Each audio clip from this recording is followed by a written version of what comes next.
Sira na ang zipper ng bag mo. Huwag mong itapon, may solusyon tayo diyan.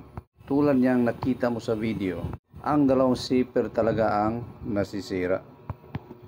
Pag araw-araw mo kasing ginagamit at ang bigat ng dala ng bag ay may posibilidad na lumuwag itong pinaka-zipper. So ang gawin dyan natin is higpitan lang natin tulad ng nakita mo sa video. Ang tools mo na gagamitin dyan is only yung long nose plier. So higpitan mo lang kabilaan. Yan, yung tamang-tama lang ha, yung hindi masisira yung.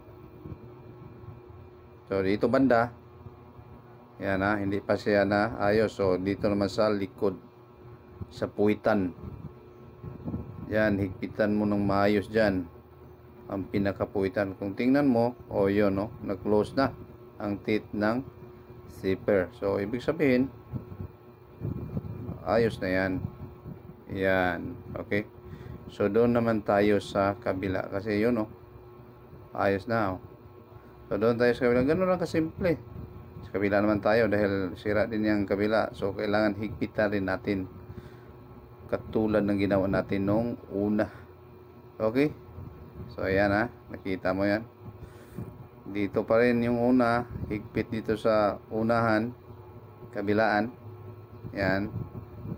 Tapos ito sa puwitan, higpitan para magtamang-tama, eksakto ang kanyang close sa teeth ng yung zipper. So dito banda sa gilid, higpitan ng konti.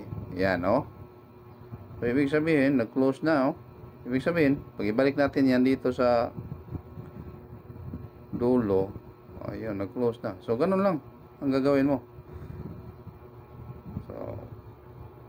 Huwag kalimutan mag-follow sa aking page kung mayroon kang natutunan sa ating video. Maraming salamat and God bless.